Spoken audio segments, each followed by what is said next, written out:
बचपन के यार इतने करीब होते हैं कि कभी हमसफर नहीं बन पाते। पर उसकी वो भैया वाली पुकार धीरे धीरे मेरे दिल को अपना कैदी बना चुकी थी। मैं और वाइट निंगबिन 24 सालों तक सिर्फ पक्के यार थे। फिर एक दिन वो हाथ में तकिया लिए आई और कहने लगी कि चलो नकली कपल बनने का नाटक करते हैं। अब वो मुझे शेन कियाओ भैया बुलाने लगी थी। मेरी बास्केटबॉल जर्सी पहनकर वो मेरे घुटनों पर सिर रखकर लेट जाती। मेरे ऑफिस के साथियों के सामने वो हक से मेरा हाथ थाम लेती।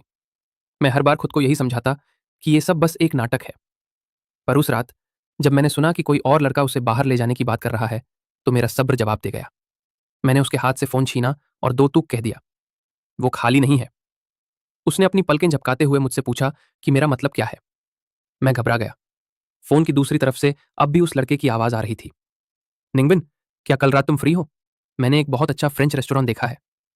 सामने व्हाइट निंगबिन खड़ी थी, मेरी ही जर्सी पहने हुए। वो सोफे पर पैर समेटे बैठी थी और उसके होठों में आधा चिप्स दबा हुआ था। जैसे ही उसने फोन लेने के लिए हाथ बढ़ाया, मैंने हाथ पीछे खींच लिया और सीधे माइक पर बोल दिया, वो खाली नहीं है। दूसरी तरफ सन्नाटा छा गया। फिर आवाज आई, आप कौन बोल रहे हैं? मेरा गला सूख रहा था और मेरी आवाज में इतनी ठंडक थी कि मुझे खुद अपनी आवाज अजनबी लगी। मैंने कहा, उसका बॉयफ्रेंड, और कॉल काट दिया। हॉल में अचानक इतनी खामोशी छा गई कि फ्रिज के चलने की आवाज भी साफ सुनाई दे रही थी। व्हाइट निंगबिन ने धीरे धीरे अपना चिप्स चबाकर खत्म किया और अपनी उंगलियों को चाटा। शेन कियाओ, उसने अपनी गर्दन तिरछी की और पूछा, अभी तुमने क्या कहा? तुम कौन हो? मैं फोन की स्क्रीन को देखता रहा। दिमाग में सब कुछ उलझ चुका था। मैंने अभी अभी क्या कर दिया था? ऐसा लगा जैसे मैंने अपनी पक्की दोस्त पर अपना मालिकाना हक जता दिया हो। वो दरअसल मैंने अपनी नॉर्मल आवाज में लौटने की कोशिश की। उस बंदे की आवाज ही अच्छी नहीं लग रही थी। कोई बुरा आदमी लग रहा था। वो मेरी तरफ थोड़ा और झुकी। मेरी जर्सी का कॉलर उसके कंधों से थोड़ा ढीला पड़ा हुआ था।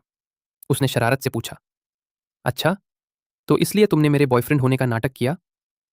ये कोई नाटक नहीं था। मेरे पास शब्दों की कमी पड़ गई थी। उसने फिर टोका, पर क्या हम सिर्फ एक्टिंग नहीं कर रहे थे? और क्या एक्टिंग में किसी का फोन काट देना भी शामिल है?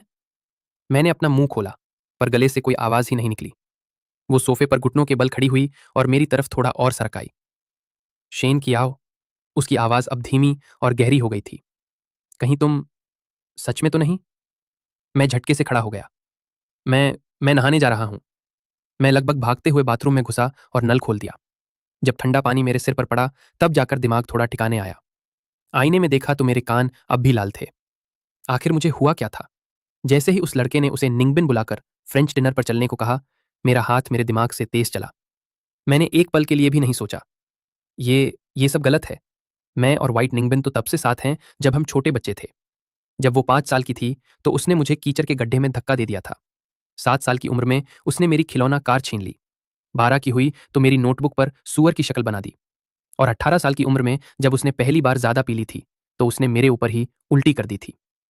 24 सालों तक हमारा रिश्ता एकदम साफ था, बिल्कुल डिस्टिल्ड वाटर की तरह। पर 3 महीने पहले सब बदल गया। उसकी माँ ने शादी के लिए उस पर इतना दबाव डाला कि वो टूट गई। एक रात वो अपना तकिया लिए मेरे दरवाजे पर आ खड़ी हुई। शेन कियाओ, भाई, एक बहुत बड़ी मुसीबत आ गई है।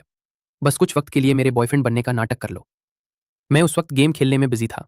मैंने पीछे मुड़कर देखा तक नहीं। मैंने कह दिया, किसी और को ढूंढ लो। मेरे पास तुम्हारी इस फिल्मी नौटंकी के लिए वक्त नहीं है। उसने सीधा अपना तकिया मेरे मुंह पर दे मारा और बोली, नहीं, सिर्फ तुम मुझे अच्छे से जानते हो, तो पकड़े जाने का डर भी नहीं होगा। मैंने चिढ़ते हुए कहा, मेरे मम्मी पापा ने तुम्हें अपनी आंखों के सामने बड़ा होते देखा है। वो इस बात पर यकीन करेंगे? नामुमकिन। वो जिद पर अड़ गई, कोशिश तो करो, वैसे भी तुम सिंगल हो, एक दूसरे की मदद हो जाएगी। उस वक्त मुझे लगा था कि ये दुनिया का सबसे घटिया आइडिया है।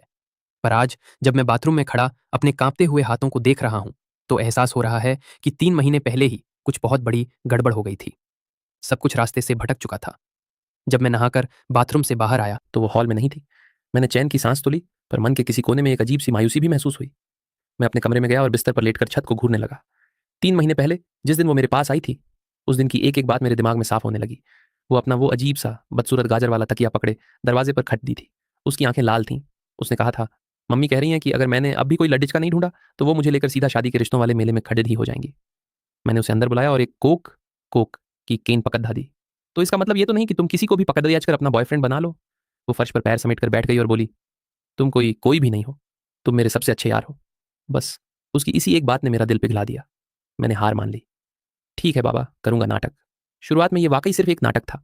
हम उसके मम्मी पापा के सामने बस दिखावा करते थे। सोफे पर कंधे से कंधा मिलाकर बैठ जाते, पर कभी एक दूसरे का हाथ तक नहीं छुआ। उसकी मम्मी ने जब पूछा कि हम दोनों का चक्कर शुरू कैसे हुआ, तो उसने बड़ी मासूमियत से झूठ बोल दिया। बस अचानक लगा कि शेंग कियाओ वाकई बहुत अच्छा लड़का है। मैंने भी हाँ में हाँ मिलाते हुए सिर हिला दिया। पर जैसे ही हम घर से बाहर निकले, सब कुछ पहले जैसा हो गया। उसने मेरे कंधे पर एक मुक्का मारा और बोली, वाह, एक्टिंग तो बड्डी जबरदस्त कर लेते हो। मैंने भी मजाक में जवाब दिया, और नहीं तो क्या। पर यह सब बदलना कब शुरू हुआ? शायद तब, जब उसने पहली बार मुझे शेंग किया भैया, शेंचाओ ब्रदर कहकर बुलाया। हम उसके घर पर डिनर कर रहे थे। उसकी मम्मी ने मेरी थाली में इतना खाना भर दिया कि वो पहाड़ा जैसा दिखने लगा। तभी निंगबिन ने बड्डे स्वाभाविक अंदाज में मेरी थाली अपनी ओर खींची और आधा खाना अपनी प्लेट में डाल लिया। वो बोली, मम्मी, इसे खिला खिलाकर सुअर मत बनाओ। शेन कियाओ भैया को ज्यादा खाने से बदहजमी हो जाती है। ये सुनकर मेरे हाथ से लगभग चम्मच गिर ही गया था। उसने आज तक मुझे कभी ऐसे नहीं पुकारा था। बचपन से लेकर अब तक वो हमेशा मुझे मेरे पूरे नाम से बुलाती आई थी, शेन कियाओ। और जब वो गुस्से में होती तो उसका अंदाज होता था, जुन शेन कियाओ, तुम एक नंबर के गधे हो। पर अचानक उसके मुंह से वो एक शब्द, शेन कियाओ भैया, वो शब्द सुनते ही मेरी पीठ में मानो बिजली की लहर दौड़ गई। घर लौटते वक्त मैंने उससे पूछा, अभी तुमने मुझे क्या बुलाया था?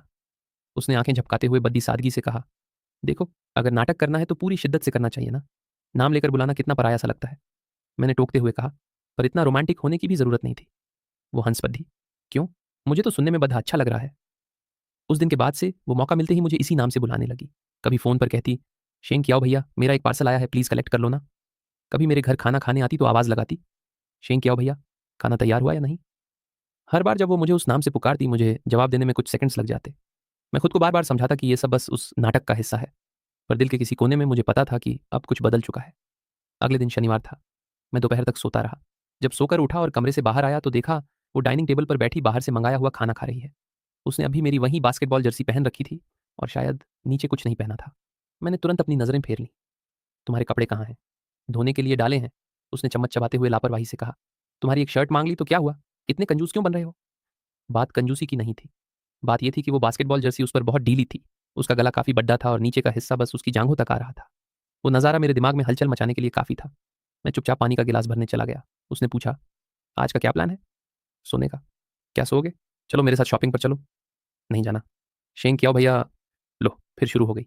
मेरे हाथ से गिलास थोड़ा हिल गया और पानी बाहर चला गया। मैंने कहा, तुम थोड़ा नॉर्मल रहा करो। मैं नॉर्मल ही तो हूँ, वो अपनी टांगें हिलाते हुए बोली। अब एक बॉयफ्रेंड अपनी गर्लफ्रेंड को शॉपिंग पर ले जाए, ये तो हेच क्यों बनता है ना। मैं कहा, पर ये सब नकली है। नकली है तो क्या, एक्टिंग में ईमानदारी भी तो कोई चीज़ होती है। आखिरकार मैं हार मानकर उसके साथ चला गया। मॉल में उसने बड़ी सहजता से मेरा हाथ थाम लिया। मेरा शरीर एकदम पत्थर की तरह अकड़ गया। उसने धीरे से फुसफुसाकर कहा, थोड़ा रिलैक्स करो, एक्टिंग ही तो कर रहे हैं।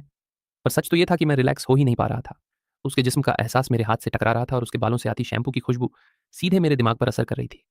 ऐसा नहीं है कि उसने पहले कभी मेरा हाथ नहीं थामा था। कॉलेज के दिनों में भी हम साथ घूमते थे। तब वो मुझे एक चलते फिरते कपड़ों के स्टैंड की तरह इस्तेमाल करती थी और मुझे रत्ती भर फर्क नहीं पड़ देता था। पर आज आज मेरा रोम रोम जैसे जाग गया था। तभी एक लिंजरी शॉप, इनरवियर स्टोर के पास पहुंचते ही उसने अचानक मेरा हाथ अंदर की तरफ खींचा। अरे रुको। मैं दरवाजे पर ही ठिठक गया। यहाँ मेरा अंदर जाना जरूरी नहीं है ना? चलो ना, मुझे तुम्हारी राय चाहिए। मैं क्या राय दूंगा? इससे पहले कि मैं कुछ और कह पाता, वो मुझे अंदर खींच चुकी थी। वहां खड़ी थी सेल्स गर्ल मुस्कुराते हुए हमारी तरफ बढ़ी। निंगबिन ने कुछ कपड़ों की तरफ इशारा किया और बोली, प्लीज मेरे साइज के हिसाब से ये ट्राई करने के लिए दीजिए। मैं वहां ढेरों लेस लेस और रेशमी कपड़ों के बीच खड़ा था। मुझे समझ नहीं आ रहा था कि अपने हाथ पैर कहाँ रखूं। तभी उसने एक ब्लैक लेस वाली ब्रा उठाई और मेरे सामने लहराते हुए पूछा, ये कैसी लग रही है? मेरी नजरें इधर उधर भटकने लगी। मैंने हकलाते हुए कहा, आह, ठीक ही है। वो हंस पड़ी। ठीक ही है का क्या मतलब होता है? लड़कों की पसंद भी ना एकदम अजीब होती है, उसने हंसते हुए कहा। आखिरकार उसने 2 सेट खरीद लिए। जब सेल्स गर्ल उन्हें पैक कर रही थी तो वो मेरी तरफ देखकर मुस्कुराई और बोली, आपकी गर्लफ्रेंड का फिगर बहुत अच्छा है, उन पर हर चीज जचती है। मैंने बस एक सूखा सा हूं कह दिया। दुकान से बाहर निकलते ही निंगबिन ने मेरी बांह पर चुटकी ली और चिढ़ाते हुए बोली, अभी तुम्हारे कान इतने लाल क्यों हो गए थे? मैंने बहाना बनाया, गर्मी की वजह से। वो बात को खींचते हुए बोली, अच्छा, तो गर्मी की वजह से थे। उस रात जब मैं घर लौटा तो मुझे एक सपना आया। उस पूरे सपने में वो बस उसी ब्लैक लेस वाली लिंजरी में नजर आ रही थी। जब मेरी आंख खुली तो बिस्तर की हालत गवाही दे रही थी कि क्या हुआ है। मैं छत को घूरते हुए बस यही सोच रहा था, बर्बाद हो गया शेंग क्या हो। तुझे अपनी सबसे पक्की दोस्त पर ही गंदे ख्याल आने लगे हैं। सोमवार को ऑफिस जाते वक्त मैं जानबूझकर जल्दी निकल गया ताकि मुझे उसके साथ ना जाना पड़े। पूरा दिन ऑफिस में मेरा मन नहीं लगा। दोपहर को मीटिंग के दौरान एक कलीग ने अपनी गलती का ठीकरा मेरे सिर पर फोड़ दिया। मैं अभी सफाई देने के लिए मुंह खोलने ही वाला था कि तभी मीटिंग रूम का दरवाजा खुला। ऑफिस के साथी मेरे पास इकट्ठा हो गए। अरे शेंग किया हो, तुमने कब सेटिंग कर ली? भाभी तो बड्डी खूबसूरत हैं और देखो कैसे तुम्हारा पक्ष ले रही थी। अब समझ आया कि आजकल छुट्टी होते ही तुम गायब कहाँ हो जाते हो। मैंने बस मुस्कुराकर बात टाल दी। पर मेरा दिमाग चकरा रहा था। छुट्टी के वक्त वो सच में नीचे मेरा इंतजार कर रही थी। ऑफिस के लाडचकों ने शोर मचाना शुरू किया तो उसने बद्दे हक से मेरी बांह थाम ली। जब हम सबसे थोड़ा दूर निकल आए तब मैंने पूछा, तुम्हें हमारी मीटिंग के बारे में कैसे पता चला? उसने आंख मारते हुए कहा, बस अंदाजा लगा लिया। तुम सुबह से ही खोए खोए थे, फोन तक घर भूल गए। मुझे लगा पक्का आज डांट पड़ेने वाली है। मैंने फिर पूछा, और वो मीटिंग की रिपोर्ट? वो खिलखिलाकर हंसी, अरे वो तो बस उसे डराने के लिए झूठ बोला था। मैंने तुम्हारी कोई रिपोर्ट नहीं देखी थी। मैं हैरान रह गया। उसे कहते हैं कॉन्फिडेंस से डराना, समझे? वो बद्दे गर्व से बोली, ऐसे लोगों के साथ ऐसे ही निपटना चाहिए। मेरे दिल में एक अजीब सी गर्माहट महसूस हुई। वो मेरे लिए इतना कुछ कर रही थी, इतना, जो एक सिर्फ दोस्त की हदों से बहुत बाहर था। व्हाइट निंगबिन, मैंने अचानक अपने कदम रोक ली। तुम्हें यह सब करने की जरूरत नहीं है, मैंने कहा। उसने पलटकर पूछा, क्या सब? तुम्हारा साथ देना, तुम्हारी गर्लफ्रेंड बनने का नाटक करना, या तुम्हें भैया बुलाना? वो मुझे देख रही थी और उसकी आंखों में एक अजीब सी चमक थी। उसने धीरे से कहा, और अगर मैं ये कहूं कि मैं नाटक नहीं कर रही थी तो? मेरे दिल की धड़कन जैसे एक पल के लिए रुक गई। क्या मतलब? मतलब वही जो तुमने सुना। वो आगे बढ़ गई और चलते हुए बोली, छोड़ो ये सब, मुझे बहुत भूख लगी है, चलो खाना खाते हैं। उस रात मैंने क्या खाया मुझे कुछ याद नहीं।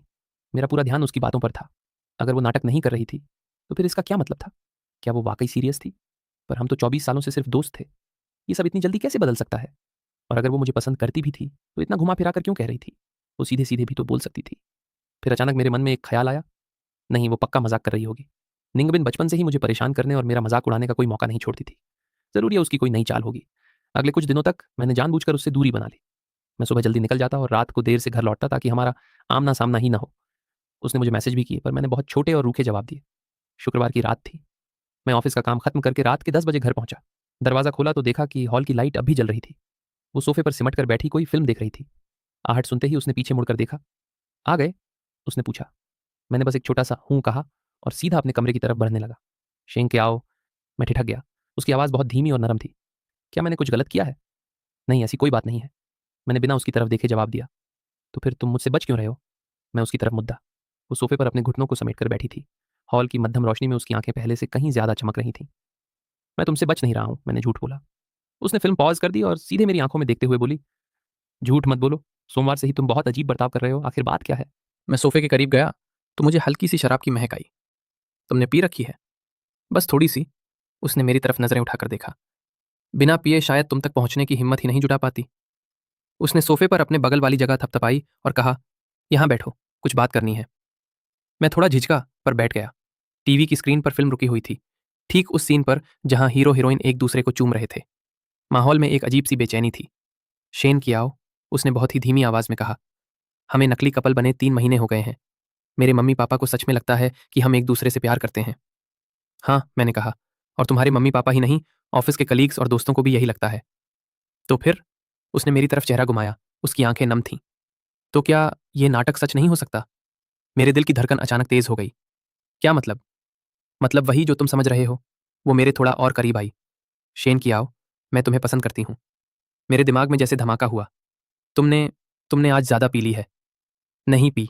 वो अपनी बात पर अड़ी रही और बड़ी संजीदगी से मेरी आंखों में झांकने लगी। मैं पूरी तरह होश में हूं। उसने अपना हाथ आगे बढ़ाया और मेरे चेहरे को छुआ। उसकी उंगलियां बहुत गर्म थीं। वो बोली, शेन की आओ, हम एक दूसरे को 24 सालों से जानते हैं।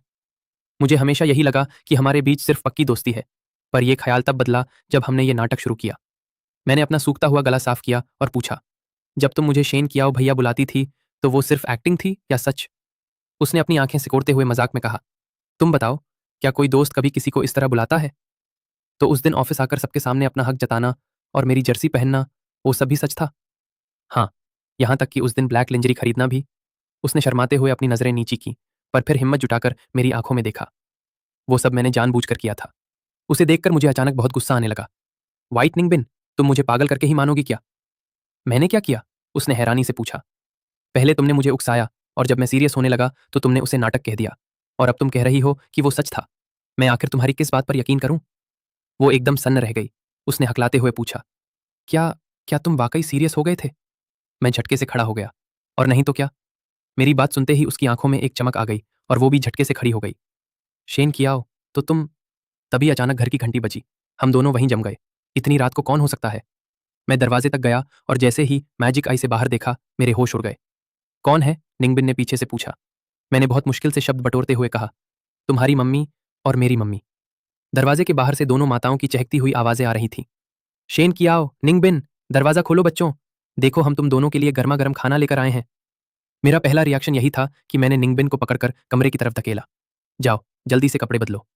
उसने जैसे ही अपनी छोटी सी नाइट ड्रेस की तरफ देखा, उसका नशा काफूर हो गया और वो तुरंत कमरे की तरफ भागी। मैंने एक लंबी सांस ली और कांपते हाथों से दरवाजा खोला। बाहर दोनों मम्मी खड़ी थीं। उनके हाथों में कबाब और बियर की बोतलें थीं। दोनों के चेहरों पर एक जैसी शरारत भरी मुस्कान थी। मैंने हकलाते हुए पूछा, मम्मी, आंटी, आप लोग इतनी रात को यहाँ कैसे? बस यहीं से गुजर रहे थे, देखा कि तुम्हारे घर की लाइट जल रही है तो चले आए। मेरी मम्मी ने गर्दन उचकाकर अंदर झांकते हुए पूछा, निंगबिन कहाँ है? वो तो सो गई है, मैंने झूठ बोला। तभी निंगबिन के कमरे का दरवाजा खुला और वो टी शर्ट और पजामे में बाहर निकल आई। मम्मी, आंटी, आप लोग यहाँ? उसकी मम्मी ने कबाब मेज पर रखते हुए कहा, तुम दोनों से मिलने चले आए। चलो, अच्छा हुआ तुम जागी हो, साथ में बैठकर खाना खाते हैं। मैंने और निंगबिन ने एक दूसरे की तरफ देखा और हम दोनों की आंखों में एक ही बात थी, अब हम गए। हॉल की मेज पर अब भी बियर की खाली बोतलें पड़ी थीं। टीवी पर फिल्म अब भी उसी किसिंग सीन पर रुकी हुई थी।